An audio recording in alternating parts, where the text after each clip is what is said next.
आज की क्लास में हम लोग जो कंक्रीट टेक्नोलॉजी पढ़ रहे थे उसमें देखिए प्रॉपर्टीज हमने जब पढ़ा था उसका कंक्रीट का प्रॉपर्टीज। तो प्रॉपर्टीज में आप लोगों ने प्लास्टिक स्टेट में उसका या फ्रेश कंक्रीट की प्रॉपर्टीज जिसको कहते थे वो पढ़ा था। ठीक है, आज फ्रेश कंक्रीट में अच्छा सेग्रीगेशन हो गया, ब्लीडिंग हो गया, वर्केबिलिटी हो गई। तीन मुख्य प्रॉपर्टीज पढ़ा, उनके सारे टेस्ट हमने खत्म कर लिए। तो इससे ये समझ में आया कि इन प्रॉपर्टीज में जो चीजें आई उन प्रॉपर्टीज के अंदर जो डीप चीजें थी वो भी देखे और उनसे एमसीक्यूज पूरे आपके उम्मीद मैं करता हूं कि हो जाएंगे पूरे। ठीक है, आज जो बात करेंगे वो मुख्य बात क्या करेंगे हम लोग, तो हम लोग बात करेंगे। देखिए हमने बांटा था उस समय प्रॉपर्टीज ऑफ कंक्रीट को हमने बांटा था किसमें किसमें बांटा था, यदि आपको याद होगा तो मैं आपको बता दूं। प्रॉपर्टीज ऑफ फ्रेश कंक्रीट या फिर प्लास्टिक कंक्रीट जिसको बोलते हैं, जब प्लास्टिक स्टेट में रहती है ताजी। ठीक है ना, ये बांटा था हमने उस टाइम। और उस टाइम हमने ये भी बांटा था कि हार्ड एंड स्टेट में, हार्ड एंड स्टेट। अगर याद नहीं आ रहा तो मैं याद दिला दूं आपको। ठीक है, हार्ड एंड स्टेट। और उस समय हार्ड एंड स्टेट में प्रॉपर्टी में हमने पहली चीज लिखी थी स्ट्रेंथ। दूसरी चीज हमने लिखा था आपका स्ट्रेंथ में कई स्ट्रेंथ आती हैं, चाहे इसका कंप्रेशन हो, टेंशन हो, सीयर हो। सीयर का खैर कोई टेस्ट नहीं, बहुत इंपॉर्टेंट है। आपका सीयर इनडायरेक्ट तरीके से स्ट्रेंथ निकाली जाती है। इनडायरेक्ट तरीके से मतलब बाकी स्ट्रेंथ मालूम होगी तो सीयर भी मालूम चल जाएगी। तो उसकी स्ट्रेंथ आपको देखना है हार्ड एंड स्टेट में। दूसरा इसमें हमने बोला था कि इसके अंदर क्या होता है, इम्परमेबिलिटी होती है, इम्परमेबिलिटी होती है, याद है ये सब। ड्यूरेबिलिटी होती है, शायद श्रिंकेज लिखा नहीं था बट श्रिंकेज भी एक गुण है। हार्ड एंड कंक्रीट जब कठोर हो जाती है तो उसके अंदर श्रिंकेज भी आ जाता है। इम्परमेबिलिटी होती है, स्ट्रेंथ होता है, ड्यूरेबिलिटी होती है, श्रिंकेज होता है, एक आध चीजें और भी होती हैं, सब हम लोग डिस्कस करेंगे हार्ड एंड स्टेट में कंक्रीट के उसके। ठीक है ना, तो सबसे पहली प्रॉपर्टी जो है हार्ड एंड स्टेट की वो है स्ट्रेंथ। तो हम लोग आज बात करेंगे strength of hard and concrete, hard and concrete. ठीक है ना, तो ये इसको समझने की क्या जरूरत है कि स्ट्रेंथ क्या होती है ये समझना जी नहीं। स्ट्रेंथ क्या होती है तो सब जानते हैं कि capacity of material of having load और taking load is called strength. और जिस लोड पर, जिस बल पर कोई चीज झेल सकती है, कोई मटेरियल किसी जो जो कोई मटेरियल झेल सकता है, अधिकतम स्ट्रेस जो उत्पन्न कर सकता है, वही उसका क्या होता है, स्ट्रेंथ कहलाता है। अब स्ट्रेंथ फाइंड आउट करने के, देखिए यहां पर मैं लिख रहा हूं there are two two approaches of finding strength of concrete concrete की स्ट्रेंथ प्राप्त करने का आपके पास दो मुख्य अप्रोच है। अप्रोच का मतलब नहीं कि तरीके, अप्रोच मतलब एक अलग तरीका, अलग तरीका है। ठीक है ना, एक अलग सोच है, एक अलग सोच है। दोनों अलग अलग कैसे हैं मैं बताता हूं। एक तरीका आपके पास है, एक तरीका आपके पास है थ्योरेटिकल तरीका, theoretical theoretical approach, theoretical approach. ठीक है, और दूसरा आपके पास क्या है, टेस्टिंग टेस्टिंग या फिर प्रैक्टिकल अप्रोच। ये तो सीधे टेस्ट करके कंक्रीट की स्ट्रेंथ जानेंगे ना, अप्रोच। ठीक है,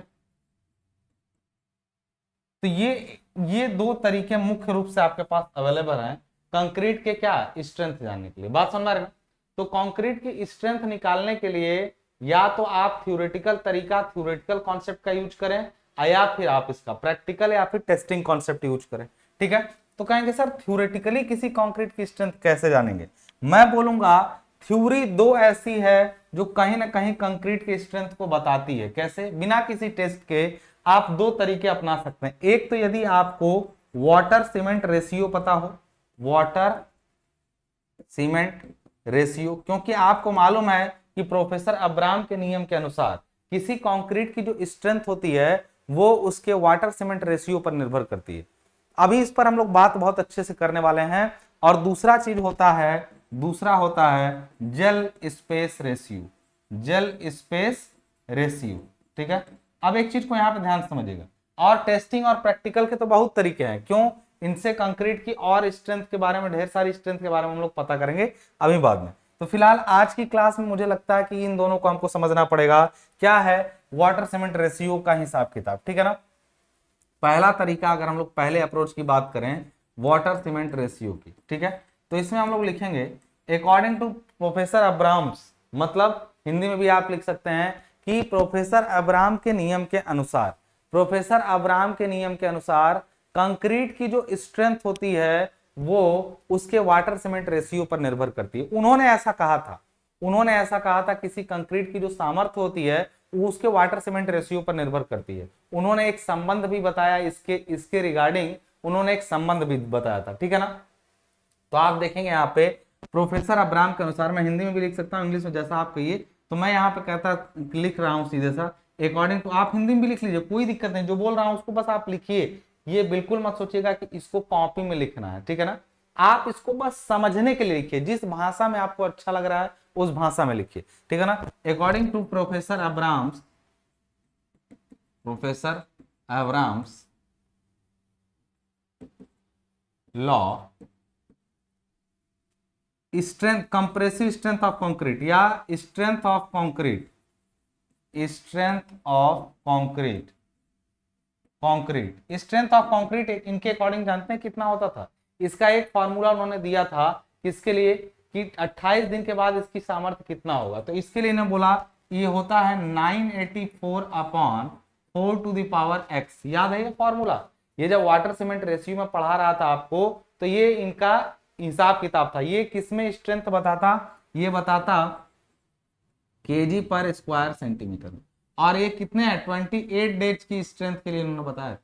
28 डेज की स्ट्रेंथ किसी कंक्रीट सैंपल की यदि जाननी है तो आपको ये फॉर्मूला लगा देना है, उससे उसकी पता चल जाएगी सामर्थ्य, ठीक है। लेकिन स्ट्रेंथ ऑफ कंक्रीट उन्होंने एक और फॉर्मूला भी है। आप एक चीज मैं बता दूं, स्ट्रेंथ ऑफ कंक्रीट के लिए यदि आपको यही सेम, ये हमेशा के लिए नहीं लागू होगा, केवल 28 दिनों के लिए, केवल 28 दिन की सामर्थ्य अगर जाननी हो और एक कंक्रीट सैंपल का वाटर सीमेंट रेशियो अलग हो, दूसरे का अलग हो, तो सबका वाटर सीमेंट रेशियो रखिए और उसकी स्ट्रेंथ आ जाएगी, ये इनका कहना था।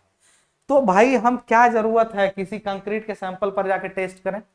हम टेस्ट नहीं करेंगे किसी कंप्रेसिव स्ट्रेंथ कितनी, हम क्या करेंगे, देखेंगे कि इस कंक्रीट को बनाते समय कितना वाटर सीमेंट रेशियो प्रयोग किया गया था, उसी वाटर सीमेंट रेशियो के आधार पर हम उसकी स्ट्रेंथ निकाल लेंगे बिना किसी टेस्ट के। लेकिन क्या ये, अभी इस पर बात करेंगे, अभी रुकिए, पहले ये समझिए कि स्ट्रेंथ ऑफ कंक्रीट इन्होंने बोला कि जब 7 दिनों का सैंपल पर निकालना हो, तो यही सेम फॉर्मूला थोड़ा सा उलट हो जाएगा, ये हो जाएगा 984 upon 7 to the power x। ये भी आएगा आपका केजी पर स्क्वायर सेंटीमीटर में ही स्ट्रेंथ, लेकिन कितने दिनों के लिए?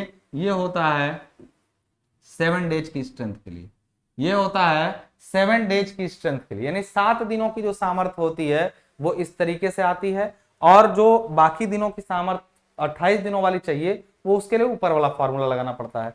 तो हम ये कहना चाहते थे प्रोफेसर अब्राम के अनुसार, तो हम लोग एक चीज और जान लें कि इनका फॉर्मूला 2 अलग अलग समय के लिए अलग अलग लगेगा। मतलब ऐसा होना चाहिए कि सर कभी भी वाटर सीमेंट रेशियो रख के स्ट्रेंथ आ जाए, हम कहेंगे ना ना 7 दिन वाली जाननी तो ये लगाना 14, यानी इनका फॉर्मूला जो है अब्राम्स लॉ, अब्राम्स का जो लॉ है, Abrams law is time dependent, time dependent, यानी समय के अनुसार ये क्या होते हैं, बदलते रहते हैं। इनके फॉर्मूला क्या होता है?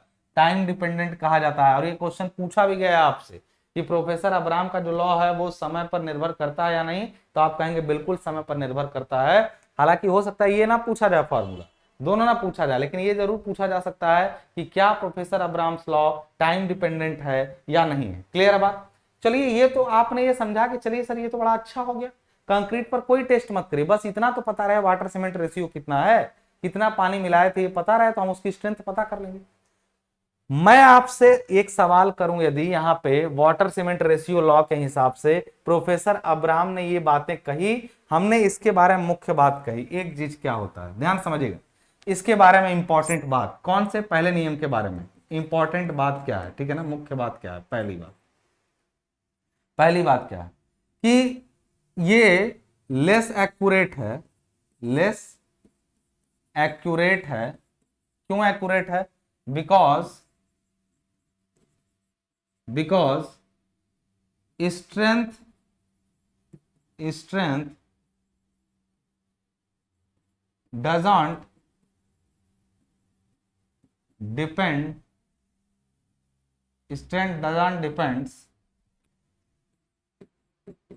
only on water cement ratio but also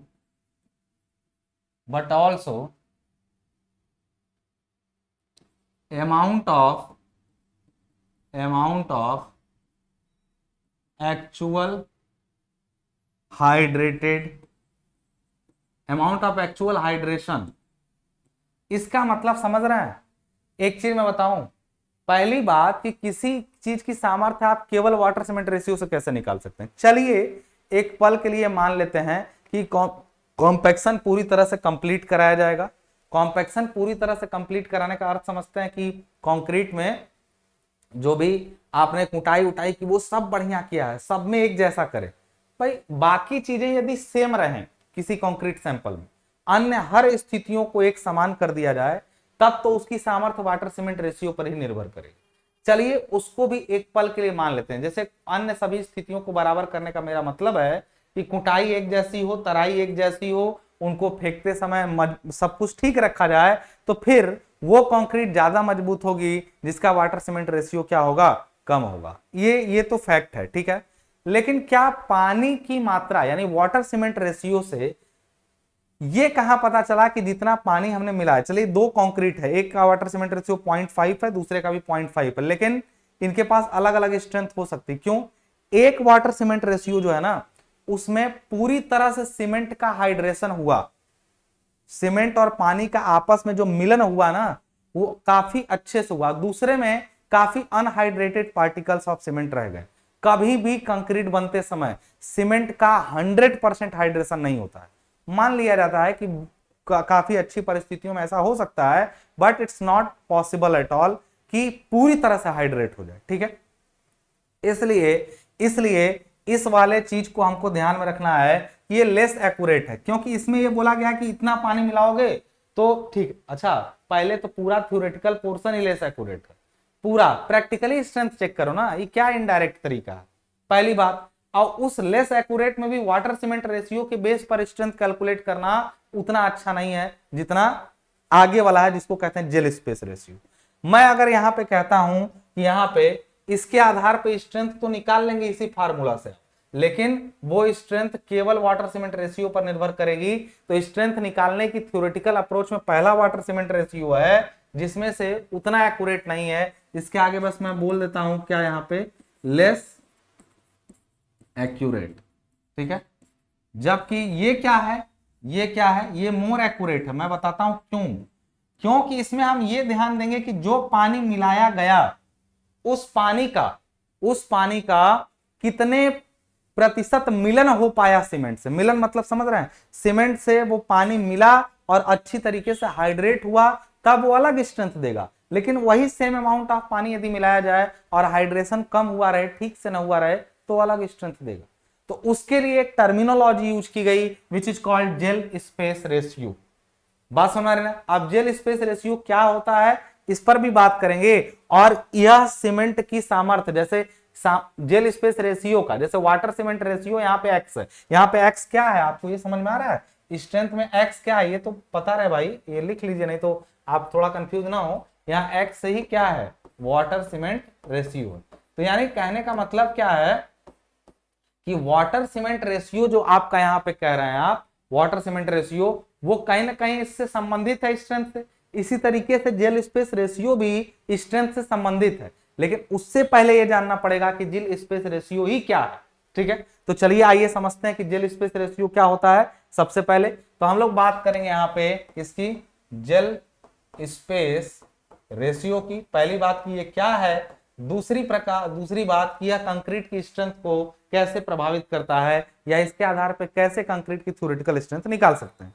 तो जेल स्पेस रेशियो का अगर हम परिभाषित करें इसको कि क्या होता है, तो it is the ratio of, मैं हिंदी में भी बोल दूंगा, ratio of volume of gel volume of gel to the sum of volume of gel. अच्छा, इसको मैं ब्रैकेट में, it is the ratio of volume of gel to the sum of volume of gel plus, ये एक साथ रहेगा, volume of water. अब कहेंगे सर ये क्या बला है, समझ में तो नहीं आया सर। मैं बताता हूं कैसे आएगा समझ में, ये क्या होता है, ठीक है ना। अब वैसे अगर बोलचाल की भाषा में अगर इसकी परिभाषा लिखें कि जेल स्पेस रेशियो क्या होता है, तो मैं volume of gel upon available space लिख दूंगा। तो अगर सीधे लिखें कि जेल स्पेस रेशियो क्या है, देखिए दोनों अभी समझ में नहीं आएगा, पहले देखिए जेल स्पेस रेशियो क्या है, तो मैं इसको सामान्य लिखूंगा कि volume of gel upon available space. लेकिन मुख्य बात ये है जो लिखी गई है, अभी ये भी नहीं, थोड़ा सा रुकिए, अभी एक शांति बनाइए बस, अभी सब समझ में आ जाएगा। तो volume of gel divided by volume of space, ठीक है ना। ये हुआ मुख्य बात, ये हुआ मुख्य बात। क्लियर है पूरी बात भाई, पूरी बात क्लियर है सभी लोगों को कि ये परिभाषा है। अब समझते हैं कि पहले वॉल्यूम ऑफ जेल क्या है और वॉल्यूम ऑफ स्पेस क्या है। सपोज करिए आपने यहां पे क्या लिया, सपोज करिए कि आपने यहां पे एक सीमेंट का, मतलब सीमेंट और पानी मिला करके घोल लिया है, जिसका ये जो है इसके अंदर क्या है, ये पूरा वॉल्यूम है। मतलब मान के चलिए इसमें क्या है, कुछ सीमेंट पार्टिकल हैं बड़े बड़े से, कुछ सीमेंट के पार्टिकल थे बड़े बड़े से, ठीक है, ये सीमेंट पार्टिकल हो गए, ठीक है, समझिए बात को, ये सीमेंट पार्टिकल हो गए। इनमें आपने क्या ऐड कर दिया, इनमें आपने ऐड कर दिया क्या, इनमें आपने ऐड कर दिया वाटर। अब देखिए हिसाब किताब कैसे बिगड़ेगा, फिर अभी बात करेंगे, ठीक है ना। और ये पूरे कणों के बीच में आपका हो गया पानी, ठीक है ना, ये पानी हो गया आपका। तो ये हुआ, जो बड़े बड़े पार्टिकल हैं वो सीमेंट के हैं, और ये ठीक है, सही है। अब हम लोग बात करते हैं इसकी यहां पे, तो एक चीज समझिएगा, यहां पे सेम चीज यहां पे भी है आपके सामने, बस इसमें एक चीज नई हुई। क्या हुआ नया, जब थोड़ा टाइम बीतेगा, पहले मैं इसको मान लेते कि ये पहला डायग्राम है, ये दूसरा है, ठीक है ना। मैं अभी कहना चाहता हूं कि ये just after adding the water है,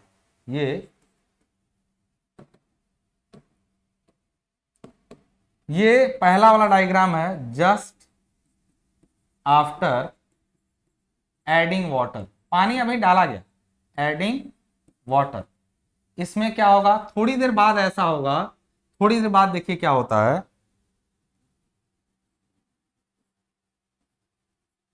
अब हिसाब क्या होगा, ध्यान समझिएगा, अब हिसाब बदलेगा। अब हिसाब में ये गोले बड़े होने लगेंगे, लेकिन एक और चीज होगी, गोले बड़े होने के साथ एक और चीज होगी, देखिएगा अभी क्या, अभी बताता हूं मैं आपको।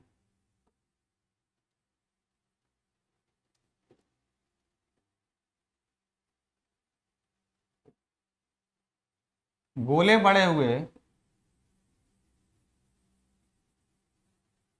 ठीक है, और इनके अंदर कुछ जगह देखिए आपको, देखिए ये गोले भरे भरे हैं और ये फूल रहे हैं, ये सीमेंट के जो पार्टिकल हैं वो स्पंजी हो रहे हैं, फूल रहे हैं, तो इसी को कहते हैं जेल। अब यहां पर अभी के लिए समझा जाए तो ये क्या है, ये क्या है, ये दोनों सीमेंट पार्टिकल हैं, ये क्या है, सीमेंट पार्टिकल है, ठीक है, समझिएगा। ये जो है ना, जो पानी भरा है उसको बोलते हैं वॉल्यूम ऑफ, इसको जो ये पानी भरा हुआ ना उसको बोलते हैं volume of capillary water, volume of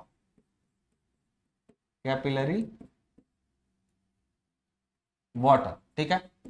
यहां पर एक चीज जान लीजिएगा, ये जो है ना इसके अंदर, ये जो अभी हैं बाद में वाले, ये आफ्टर सम टाइम है, ये आफ्टर सम टाइम क्या होगा कि इसमें जो है ना ये फूलने लगेंगे, तो जिसको बोलते हैं वॉल्यूम ऑफ जेल, सबको जोड़ लीजिए, मतलब सारे गोलों का जो वॉल्यूम है ना वो वॉल्यूम ऑफ जेल है। लेकिन ये चीज का ध्यान रहिएगा जेल केवल उतना ही है वॉल्यूम है जो फूला है, जो अंदर का कुछ हिस्सा जहां तक पानी नहीं पहुंच पाया है वो अनहाइड्रेटेड है, उसको जेल में काउंट नहीं करते हैं, उसको जेल में काउंट नहीं करते हैं। बात समझ में आ रही है ना?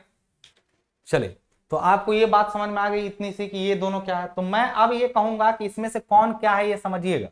ये जो पानी आपने इसमें ऐड किया है वो वॉल्यूम ऑफ कैपिलरी वाटर बोलिए, या जो इस बीच में गैप में पानी भरा हुआ उस पानी को बोलिए जी। अब पानी आपने इसमें ऐड किया, ठीक है। अब मान लीजिए ये वॉल्यूम है, उस पानी के वॉल्यूम को हमने मान लिया VW पानी इसमें डाला गया है, VW पानी डाला गया है। VW वही है जो वॉल्यूम ऑफ वाटर है, या एक्चुअली तो वेट में डाला जाता है वाटर सीमेंट रेशियो के हिसाब से। बात समझ आ रही है? लेकिन आपको ये मालूम है कि वाटर सीमेंट रेशियो के हिसाब से जब पानी आप लेते हैं तो वो जितना ग्राम डालेंगे उतना ml भी हो जाता है, उसको छोड़ दीजिए, ये तो कॉन्सेप्ट आप जानते हैं कि पानी 1 लीटर बराबर 1 kg, तो जितना ग्राम उतना मिलीग्राम हो जाता है, मिलीलीटर हो जाता है। चलिए, तो इस हिसाब से यदि हम लोग देखा जाए कि यहाँ सीमेंट का जो पार्टिकल है उनका जो जो मैंने कहे कि इसका वेट जो है वो मान लेते हैं क्या, सपोज कर। अच्छा, वॉल्यूम ऑफ जेल का मतलब समझ रहे हैं ना? जेल मतलब जो सीमेंट के पार्टिकल का, अगर हम सपोज कर लेते हैं, सपोज किया हमने यहाँ पे, सपोज। अच्छा, जनरल पूछे जेल स्पेस रेशियो तो यही बता दीजिएगा, लेकिन अब उसका हम लोग न्यूमेरिकल फॉर्म देखने जा रहे हैं। तो सपोज वॉल्यूम, सपोज अब हमने सपोज क्या कर लिया, वेट ऑफ सीमेंट कितना ले लिया हमने, वेट ऑफ सीमेंट हमने मान लिया C है, ठीक है ना। वेट ऑफ वाटर, वाटर वो कितना है उसको हमने मान लिया कि W है। वॉल्यूम ऑफ वाटर को हमने मान लिया, वॉल्यूम ऑफ वाटर हमने मान लिया वो VW है, ऐसा माना जा सकता है। क्लियर है ना? और डिग्री ऑफ, या कितना हाइड्रेशन हुआ, मतलब हाइड्रेट कितना % वो हो चुका है, तो उसको लिखते हैं degree of hydration, degree of hydration उसको हमने मान लिया है अल्फा, ठीक है ना। आपको कुछ बेसिक बातें समझनी है इसमें, यही वाला फॉर्मूला मैं लगाऊंगा। अच्छा, होता क्या है वॉल्यूम ऑफ जेल, तो हमने कहा कि जेल स्पेस रेशियो जो होता है ना। अच्छा, एक और बात, रुकिए, हमने ऊपर इसकी डेफिनेशन में लिखा है सबसे पहले जेल स्पेस रेशियो की डेफिनेशन में कि it is the ratio of volume of gel. Volume of gel कितना होगा वो अभी मैं निकालूंगा दोस्त, चिंता मत करो। जेल मतलब ये पूरे सीमेंट का वॉल्यूम, बस इसके बीच का ये जो हाइड्रेट नहीं हो, कई बार तो पूरा हाइड्रेशन हो जाता है तो पूरा लेना पड़ेगा, और कई बार इसका कुछ ही % हाइड्रेट हो पाता है। जो जितना % हाइड्रेशन हुआ है ना उतना ही % जेल का वॉल्यूम होता है, टोटल वॉल्यूम का उतना ही % जेल का वॉल्यूम होता है, ठीक है। अभी पता चलेगा। और टू द, पहले है वॉल्यूम ऑफ जेल, तो ये पूरे का वॉल्यूम लेना पड़ेगा, और to the sum of volume of gel plus volume of water, ठीक है ना। यानी जेल का वॉल्यूम प्लस वाटर का वॉल्यूम लेना है। तो यदि पूरा हाइड्रेशन हो चुका हो तब तो कहने को ये कहना चाह रहा है कि अगर मान लीजिए इसका पूरा हाइड्रेशन हो गया तब तो पूरा वॉल्यूम ऑफ जेल और पूरा वॉल्यूम ऑफ वाटर, यानी सिंपल ये पूरा ही आयतन हो जाएगा। तो इसी को कह देते हैं कि वॉल्यूम ऑफ स्पेस। ये पूरा स्पेस एक साथ ले लेते हैं। एक विकेट पर, एक पल के लिए मान लीजिए, थोड़ा सा मैं फंस सकते हैं आप इस बात में, मेरी बात को 1 मिनट के लिए पूरा भूल जाइए, पार्शियल हाइड्रेशन को भूल जाइए। आप मान लीजिए कि हमने जितना इसमें डाला वो पूरा फूल गया, फूलने के बाद जेल बन गया, तो उसी जेल का वॉल्यूम बटा टोटल वॉल्यूम लिए हम, खत्म। उसी जेल का वॉल्यूम, फूलने के बाद सीमेंट का वॉल्यूम कुछ बढ़ेगा, कणों का वॉल्यूम, और वो volume divided by total space लिया है मैंने। लेकिन इसमें थोड़ी सी खिचड़ी है, असलियत में टोटल स्पेस नहीं लिया जाता है, असलियत में लिया जाता है जेल प्लस वाटर। तो कहेंगे सर जेल प्लस वाटर तो पूरा हाई है, आप पूरा जेल भी ले लिए पूरा वाटर। फुल्ली हाइड्रेशन में ना, पार्शियल हाइड्रेशन के केस में जो अंदर हाइड्रेशन नहीं हुआ है वो जेल नहीं है, तो उसको हटाना पड़ता है। कैसे हटाना है वो बताऊंगा। फिलहाल के लिए मानिए कि volume of gel upon total space ही होता है। जब फुल्ली हाइड्रेशन हो तो ये फॉर्मूला सही है, और सामान्य स्थितियों में फुल्ली हाइड्रेशन ही माना जाता है। पार्शियल हाइड्रेशन बहुत रेयर केस में आपको देगा, नहीं तो नहीं देगा। सामान्य स्थितियों में वॉल्यूम ऑफ जेल, पीला पीला पूरा ले लिए, मान लिए कि पूरा फूल गया, अब बटा पूरा पीला वाला प्लस, कैसे, सम ऑफ वॉल्यूम ऑफ जेल माने सारे जेल का वॉल्यूम का जोड़, प्लस वॉल्यूम ऑफ वाटर, पता यही ना। अब देखिए क्या होता है। अब मैं इसी चीज को पार्शियल हाइड्रेशन के साथ आपको बताऊंगा। अब मैटर हम लोग यहाँ पे ये करते हैं, यहाँ पे ध्यान समझिएगा कि हमने बोला कि वो मुख्य परिभाषा जो हमने बोली थी, इनके आधार पर एक दो बातें याद रखनी है आपको, things to keep in mind, important बात इसके बारे में क्या रखनी है, एक चीज जान लीजिएगा। यदि आपको पहली बात की सीमेंट का स्पेसिफिक वॉल्यूम पता होना चाहिए, यानी इंपॉर्टेंट बात में एक चीज आ गई, क्या, कैसे, specific volume of cement, specific volume of cement is 0.319 cubic centimetre, 319 cubic centimetre पर ग्राम। जानते हैं 1 ग्राम सीमेंट यदि लेंगे तो उस ठीक से उसको अगर सामान्य स्थितियों में उसका वॉल्यूम देखेंगे तो 0.319 क्यूबिक सेंटीमीटर होता है। क्यों हमने क्यों ऐसा बोला, मैं अभी बताता हूं थोड़ी देर में कि क्यों मैंने ऐसे बोला। दूसरी मुख्य बात क्या याद रखनी है आपको कि जब सीमेंट का हाइड्रेशन होता है तो वो अपने मूल आयतन का 2.06 गुना बढ़ जाता है आफ्टर हाइड्रेशन। मतलब सीमेंट कंपाउंड का जो हाइड्रेशन होता है आफ्टर कंप्लीट हाइड्रेशन,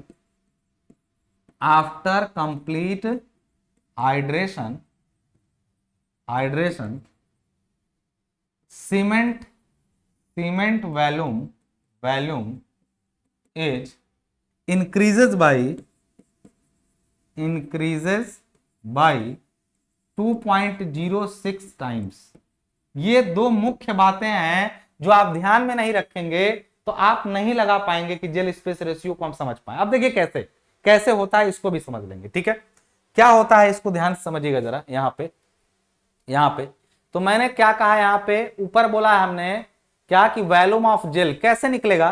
कहेंगे सर यदि सीमेंट हमने जो ऐड किया है, यानी अब हम यहां पर लिखेंगे जेल स्पेस रेशियो। तो आपने बोला ना कि वॉल्यूम ऑफ क्या, आपने बोला ना कि वॉल्यूम ऑफ जेल, इस जेल का वॉल्यूम कितना होगा। मैं कहूंगा वेट ऑफ सीमेंट सी है, तो सी वेट है, किसी चीज का वेट है सी। अरे भैया जब 1 ग्राम सीमेंट जो होता है वो 0.319 क्यूबिक सेंटीमीटर होता है तो सी ग्राम सीमेंट कितना होगा। ध्यान रहे कि ये जो सी है ना, ये सी जो है वो किस में है, ये ग्राम में है, इस चीज का ध्यान रहे, ठीक है ना। और वाटर जो है आता है वो किस में है, आपका वेट ऑफ वाटर, ये भी ग्राम में है। और ये किस में है, ये ml में है। और अल्फा तो परसेंटेज है कि कितना परसेंट हाइड्रेशन हुआ, उसको थोड़ी देर के लिए छोड़ दीजिए, ठीक है। मैं ये कहूंगा कि जेल स्पेस रेशियो बराबर होगा सी ग्राम है तो, अच्छा वॉल्यूम ऑफ जेल है, वेट ऑफ जेल नहीं है। वॉल्यूम फैलता है, कितना फैलता है। वैसे तो देखा जाए तो 1 ग्राम सीमेंट जनरल बिना फूले हुए 1 ग्राम सीमेंट इतना होता है 0.319 क्यूबिक सेंटीमीटर। तो हमने सी ग्राम सीमेंट को लिया तो 0.319 से मल्टीप्लाई कर दिया। अब सीमेंट जो ग्राम में था वो ml में हो गया, ये ml में हो गया, या क्यूबिक सेंटीमीटर कहिए या ml कहिए, बात एक ही। 1 क्यूबिक सेंटीमीटर 1 ml के बराबर होता है। मैं कहना चाहता हूं जो सी ग्राम में आपने सीमेंट लिया था ना, अरे 1 ग्राम में इतना क्यूबिक सेंटीमीटर, इसे सी ग्राम में इतना। अच्छा ये तो अभी सूखा सीमेंट है, यदि इसी सीमेंट को हम लोग मल्टीप्लाई कर दें कि जेल में कन्वर्ट होगा तो फुल्ली हाइड्रेशन के बाद ये 2.06 टाइम क्या हो जाएगा, बढ़ जाएगा। ये 2.06 टाइम्स क्या होगा, बढ़ जाएगा। यानी सी में हमने पहले मल्टीप्लाई किया कि ये क्यूबिक सेंटीमीटर, फिर इसको बदल दिया, ठीक है ना। डिवाइडेड बाई हम लोग कहें, अच्छा ये फुल्ली वाला है, मतलब मान के चलिए कि फुल्ली हाइड्रेशन हुआ है। पार्शियल हाइड्रेशन में मान लीजिए 70% हाइड्रेशन हुआ, तो जो फूलना था उसको पूरा वो 70% होगा, यानी 0.7 से मल्टीप्लाई करना पड़ेगा, यानी असल में अल्फा से मल्टीप्लाई करना पड़ेगा। तो यहां हमने अल्फा से क्यों मल्टीप्लाई किया, क्योंकि मान लेते हैं कि पार्शियल भी हुआ है, ठीक है, पहला केस। दूसरा, अच्छा नीचे हम लोग क्या करें, ये तो हुआ कि आपका वॉल्यूम ऑफ जेल हुआ। अब हम लोग बात करेंगे volume of gel plus water. अब एक बात बताओ, वॉल्यूम ऑफ जेल में तुम समझो बात को, तो अगर सर वॉल्यूम ऑफ जेल ले लीजिए प्लस वाटर कर दीजिए। मैं कहूंगा बंधु एक बात बताओ कैसे लें इसको, वॉल्यूम ऑफ जेल और प्लस वाटर करें। कहेंगे सर वॉल्यूम ऑफ जेल तो बढ़ा हुआ है, बढ़ा के ले लीजिए इसको, मैं कहूंगा इसको अगर वॉल्यूम ऑफ जेल को मैं बढ़ाऊंगा ना तो वाटर का वॉल्यूम क्या लूं, क्या वाटर का वॉल्यूम मैं W इंटू या VW ले लूं, VW वाटर का वॉल्यूम ले लूं? कहेंगे नहीं, क्योंकि जब जेल फैलता है तो पानी जो होता है इसी के अंदर चला जाता है, तो पानी का आयतन घट जाएगा। फिर तुम ये समझो, क्या इसमें इसमें पानी की मात्रा बराबर है? मात्रा बराबर है वेट में, लेकिन जब इसके अंदर पानी घुसा है ना तो यहाँ पानी घट जाएगा बाहर बाहर। जब सीमेंट जेल में परिवर्तित होता है तो पानी सोख लेता है, पानी सोख लेता है, यानी वॉल्यूम ऑफ वाटर में कमी आती है।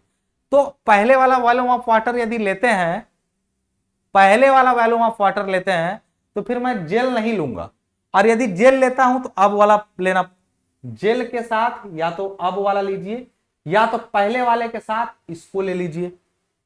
नहीं समझे बात को? मैं क्या कहना चाह रहा हूं, मैं कह रहा हूं तुमको इस स्पेस का कैलकुलेशन करना है नीचे, क्योंकि देखो तुमने ऊपर वॉल्यूम ऑफ सीमेंट तो ले लिया, वॉल्यूम ऑफ जेल तो ले लिया, लेकिन अब तुमको लेना है कि वॉल्यूम ऑफ जेल अब प्लस वाटर। तो अब तुम या तो ये वाला जेल का वॉल्यूम लो जो कि है नीचे, वो तो निकल गया, लेकिन प्लस वाटर ऐड करने में तुम्हारी फट जाएगी। क्यों भाई? क्योंकि वाटर कुछ सोख गया है, वॉल्यूम में कमी आ गई। वॉल्यूम ऑफ वाटर देखो, पहले पानी ज्यादा दिख रहा था, अब पानी कम दिख रहा है, क्योंकि घेरा दूसरे ने ले लिया, जेल ने। तो मैं ये कह रहा हूं कि देखो ओवरऑल चाहे तुम ये बड़ा वाला येलो जोड़ो और पानी कम कर लो, या पानी पहले वाला ले लो और छोटा वाला येलो का वॉल्यूम ले लो। मैं छोटा वाले वॉल्यूम का ले लूं क्योंकि हमको छोटा वाले का वॉल्यूम निकालना बड़ा इजी है। छोटा वाले का वॉल्यूम कुछ नहीं है, वो C इंटू 0.319 है। अरे हम बढ़ाए नहीं, उसको बढ़ाते 2.06 से मल्टीप्लाई, हम नहीं बढ़ाएंगे, छोड़ दिए उसी तरह। अब प्लस पहले वाला जो पानी ऐड किए थे VW वो ऐड कर लो, पहले ही वाला। अब पहले ही वाला सीमेंट का आयतन, अब इसमें अगर तुम जैसे ही 2.06 से गुणा करोगे तो फिर ये पानी की मात्रा को घटाना पड़ेगा, हालांकि बात दोनों बराबर है। तो ये एक्चुअल, हालांकि अच्छा देखो ये तो तुमने किया, लेकिन ऊपर तुमने जब हाइड्रेशन पूरा ना हुआ हो तो अल्फा लगाया पार्शियल हाइड्रेशन के केस में, तो इसमें भी अल्फा लगा दो, क्योंकि पार्शियल हाइड्रेशन के केस में इसका भी कुछ ही पार्ट हाइड्रेट होगा। बात समझ रहे? यानी अब तुमको समझ में आ गया। तो मैं जेल स्पेस रेशियो का फार्मूला, अगर देखो इतना तुमको डिराइव नहीं करना है, जेल स्पेस रेशियो का तुमको फार्मूला बस याद रखना है। अब ये एक्चुअल फार्मूला क्या होगा, तुम इसका मल्टीप्लाई कर लो तो कितना आ जा रहा है, मैं मल्टीप्लाई करके दिखा दे रहा हूं। 0.319 इंटू 2.06 इंटू सॉरी इतना ही ना हुआ, सॉरी 0.319 इंटू 2.06, वो वैल्यू है 0.657 और C अल्फा डिवाइडेड बाई, देखो ये C अल्फा ऊपर क्यों आया है, क्योंकि वो C ये यहाँ पे ये वेट ही है, ये कांस्टेंट इसको वैल्यू में बदल देगा, तुम चिंता मत करना। तुम यहाँ वेट ही रखना सीमेंट का, तुम मत सोचना कि वैल्यू में रखे, तुम वेट रखो वो कन्वर्ट हो जाएगा अपने आप वैल्यू में। अल्फा तो वो परसेंटेज है, और ये नीचे क्या हो जाएगा, तो ये 0.319 C अल्फा प्लस VW। बात समझ आ रही ना? तो ये आपको हुआ जेल स्पेस रेशियो का एकदम बेहतरीन formula in case of complete hydration alpha is equal to 1, क्योंकि पूरा हाइड्रेशन हो जाएगा तो अल्फा 100% यानी 1 हो जाएगा, यानी तब जेल स्पेस रेशियो जो आपका हो जाएगा वो कितना हो जाएगा, तो 0.657 C upon 0.319 C plus VW, ये हो जाएगा किसका, ये 100%। और ये ज्यादा इंपॉर्टेंट, तो यदि तुमको जेल स्पेस रेशियो पता चल जा रहा है तो फिर कंक्रीट की स्ट्रेंथ से इसका संबंध क्या है वो भी जान लो। यहां पे कंक्रीट की स्ट्रेंथ से इसका संबंध क्या है वो भी जान लो। तो इसका स्ट्रेंथ ऑफ कंक्रीट जो होता है, अब हम लोग देखते हैं relation between strength of concrete and gel space ratio, ठीक है ना? ये हुआ आपका रिलेशन, और रिलेशन बहुत सिंपल है कि स्ट्रेंथ ऑफ कंक्रीट जो होता है वो तो ऊपर अब्राम ने दिया था केजी पर स्क्वायर सेंटीमीटर में, स्ट्रेंथ ऑफ कंक्रीट जो होता है वो न्यूटन पर स्क्वायर mm में होता है, और वो होता है 240 x का cube. Here x is gel space ratio, वहां पे x क्या था, वाटर सीमेंट रेशियो। तुमने यहां पर एक चीज नोटिस की, अब तुम देखो उसमें भी 984 divided by 4 to the power x था, यहाँ पे 240 इंटू एक्स पावर 3 है। मैंने यहां पर मैं आपसे कहना चाहता हूं कि बंधु वो भी एक संबंध था, ये भी एक संबंध, लेकिन ये संबंध काफी अच्छा है।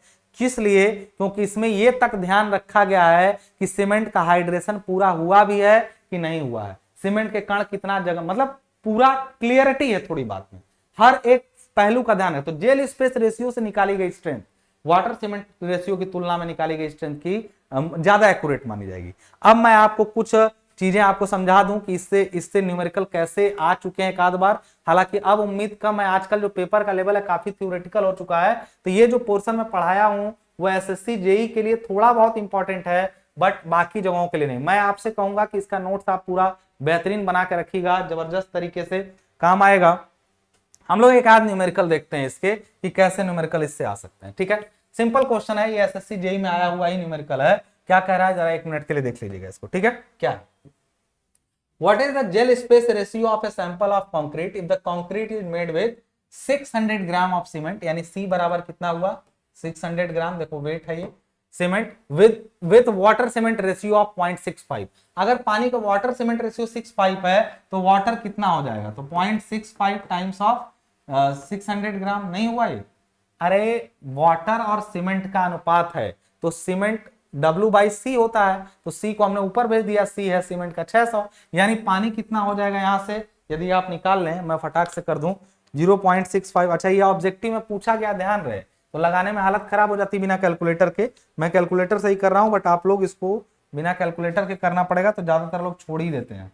ये आ गया पानी का क्या आपका वेट ग्राम में, लेकिन पानी का जितना वेट होता है वही उसका ml में वॉल्यूम भी हो जाता है, तो परेशान नहीं होने की बात है। W और VW आपस में बराबर होते हैं न्यूमेरिकली, वैसे तो इनका यूनिट अलग अलग लिखा जाएगा। ठीक है, तो C और W मालूम चल गया हमको यहाँ पे कि कितना है, और जब CW मालूम, अच्छा जब कुछ नहीं बोला है तो फुल सैचुरेशन है, और CW मालूम है तो जेल स्पेस रेशियो क्या होता है, आपने अभी निकाला कि 0.657 C अपॉन 0.319 C प्लस क्या होता है VW, यानी 0.657 into 600 gram divided by 0.319 into 600 plus 390, value बता दीजिए कितनी हो रही है, तो आपको पता चल जाएगा। इसमें देख लीजिए फॉर्मूला 0.657 C और अल्फा हटा दिए 0.319 C, फिर अल्फा हटा दिए, और अल्फा होता तो ले लेते कि कितना परसेंट हाइड्रेशन हुआ है उससे। इसको सॉल्व करिए सब लोग, इनटू किया हमने 600 जो आया, होल डिवाइडेड बाई हमने किया 0.319 इंटू 600 प्लस हमने कर दिया कितना है वो 390, वैल्यू आई 0.678, यानी आपका जेल स्पेस रेशियो क्या हुआ बताइए, ये हुआ इसका। इसी कंक्रीट की स्ट्रेंथ भी निकाल सकते हैं जेल स्पेस रेशियो से, लेकिन हमें एक और क्वेश्चन है, देखिए सीधे सीधे आंसर आपका ये वाला हो गया, लेकिन एक और क्वेश्चन आपके सामने, इससे स्ट्रेंथ नहीं निकल जाएगी, ये इसी का वैल्यू 240 इंटू दिस का क्यूब कर देंगे, स्ट्रेंथ आ जाएगी न्यूटन पर स्क्वायर एमएम में। लेकिन हमारे पास एक और क्वेश्चन है जो खुद ही एसएससी जेईई में फिर आया हुआ है। The gel space ratio of a concrete sample is given as 0.589 what is the theoretical strength of concrete in newton per square mm. ठीक है ना, सीधे हम जानते हैं कि थ्योरेटिकल स्ट्रेंथ जानता है कि प्रैक्टिकल नहीं है, थ्योरेटिकली निकाला गया, कितना हो जाएगा स्ट्रेंथ इसका, strength Newton per square MM में सिंपल है 240 इंटू जेल स्पेस रेशियो का क्यूब, यानी कितना है 0.589 का क्या कर देंगे हम लोग, क्यूब कर देंगे, निकाल दीजिए आंसर आ जाएगा। इसी में से कोई एक ऑप्शन आना चाहिए, तो आ जाएगा 0.589 का क्यूब और इनटू कर दिया हमने 240, that is equal to 49.04 newton per square mm, answer आ गया। ये पहला ही ऑप्शन क्या आपका सही है। आई होप आप लोगों को जेल स्पेस रेशियो और कंक्रीट के स्ट्रेंथ के बीच में भयंकर संबंध समझ में आ गया होगा, वाटर सीमेंट रेशियो के संबंध में भी समझ में आ गया होगा। आगे वाली क्लास में हम लोग जो बात करेंगे वो बात करेंगे जो टेस्ट से कैसे स्ट्रेंथ निकालते हैं उसके बारे में। तब तक के लिए मुझे दीजिए इजाजत, धन्यवाद।